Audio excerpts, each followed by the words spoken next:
ஐயனார் துணை சீரியல்ல பல்லவன் அம்மா செஞ்ச காரியத்தால தலை குனிகிறாங்க பல்லவன். வாங்காது என்னன்னு விரிவாக பார்க்கலாம்.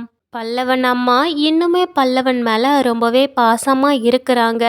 இன்னுமே பல்லவன் கூட சேர்ந்து வாழணும்னு தான் நினைக்கிறாங்கன்ட்டு சொல்லிட்டு தான் நிலா பல்லவன் அம்மாவை வீட்டுக்கே கூட்டிட்டு வந்திருப்பாங்க.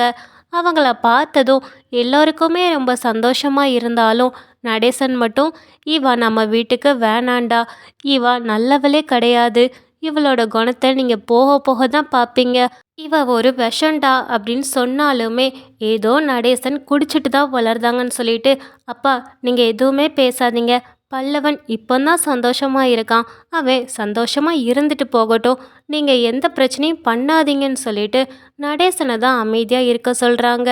இந்த பல்லவனோட அம்மாவும் லேசுப்பட்டதா தெரியல. எல்லாரையும் வேலைக்கு போக சொல்லிட்டு பல்லவனையும் காலேஜுக்கு அனுப்பிட்டு வீட்டில் யாருமே இல்லாத சமயமா இப்போ இந்த அம்மா கூட புருஷனா இருக்கிறவங்க இவங்களுக்கு ஃபோன் போடுறாங்க. என்னடி நீ அங்கேயே டேரா போட்டுடலான்னு நினைக்கிறியா, ஒழுங்கா வீட்டை பக்கம் வந்து சேரு அப்படின்னு சொல்கிறாங்க. சரியா நான் வரதான் போகிறேன், பொண்டாட்டின்னு பார்க்காம விட்டுட்டு தானே போனேன், இப்போ என்ன உனக்கு அக்கறை, இதை பாரு, அங்கே பாசம் மண்ணாங்கட்டின்னு இல்லாமல் ஏதாவது பைசா தேருமான்னு பாரு, கையில் எவ்வளோ கிடச்சதோ எடுத்துட்டு வந்துரு அப்படின்னு சொல்கிறாங்க.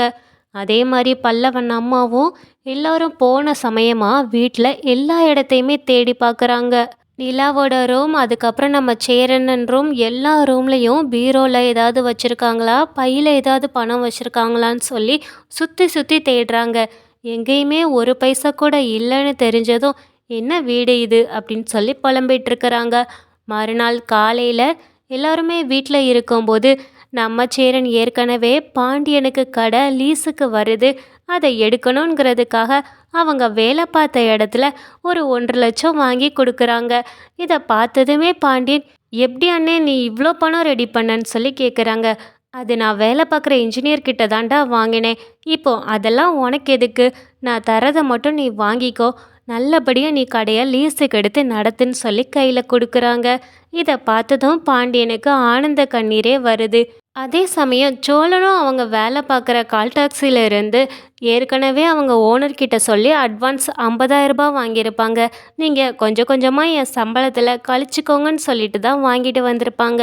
அதையும் பாண்டியன் கையில் கொடுத்ததுமே பாண்டியன், டேய் நிஜமாவே இது நீதானா இல்லை வேற யாருமா, நீ இப்படியெல்லாம் பண்ணுற ஆளே கிடையாதேன்னு சொல்லி பாண்டியன் கேட்குறாங்க. அதுக்கு சோழனும், ஒரு ஆள் என்ன எப்போதுமே அப்படியேவா இருப்பாங்க, அவங்களும் கொஞ்சம் மாறதாண்டா செய்வாங்க, என்னோட மாற்றம் இதுதான், நீ நல்லபடியாக இப்போ ஒரு கடைக்கு ஓனராக போகிற, அது மட்டும் மனசில் வச்சுக்கோ, இந்தா கையில் இந்த பைசாவை பிடின்னு சொல்லிட்டு அவங்க 50,000 ரூபாய் கொடுக்குறாங்க.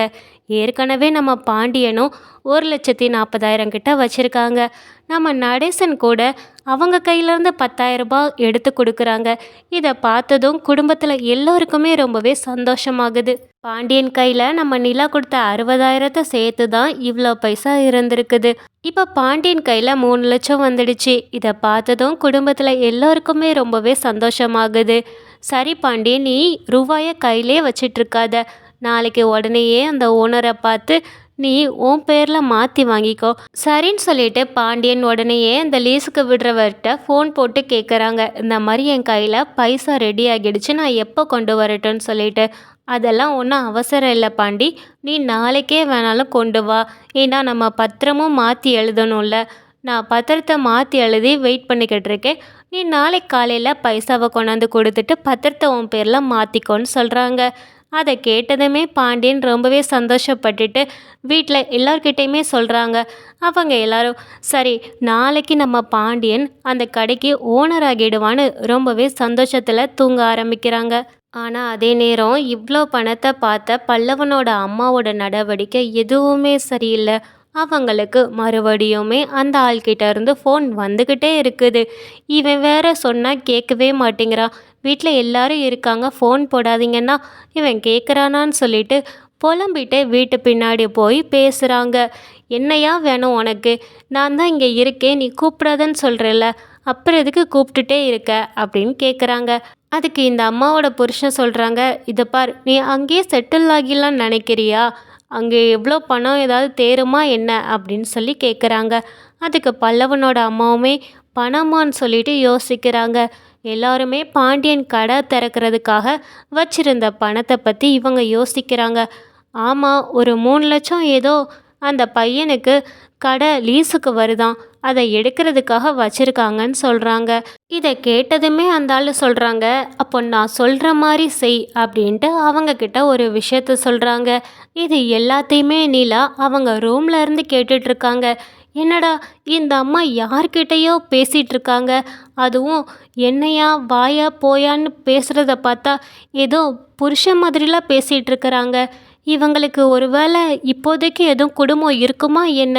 அதுவும் பணத்தை பற்றிலாம் பேசுகிறாங்க. பாண்டியன் வச்சிருக்க பணத்தை பற்றி இவங்க ஏன் பேசணும்? இவங்க பேசுகிற எதுவுமே சரியில்லையே. சரி, நம்ம இதை போட்டு ரொம்ப யோசிக்க வேண்டாம், காலையில் பார்த்துக்கலாம் அப்படின்னு சொல்லிட்டு நிலா தூங்குறாங்க. மறுநாள் காலையில் எல்லாரும் எப்போதும் போல் அவங்க வேலை கிளம்பி போகிறாங்க. அப்படி கிளம்பும்போது பாண்டியன் அவங்க வச்சிருந்த பணத்தை எடுக்கிறதுக்காக அந்த பீரோவில் திறந்தா அங்கே பணம் இல்லை. அண்ணே, நான் இங்கே வச்சிருந்த பணத்தை காணோம், நீங்கள் எதுவும் பார்த்தீங்களான்னு நம்ம சேரன்கிட்ட கேட்குறாங்க.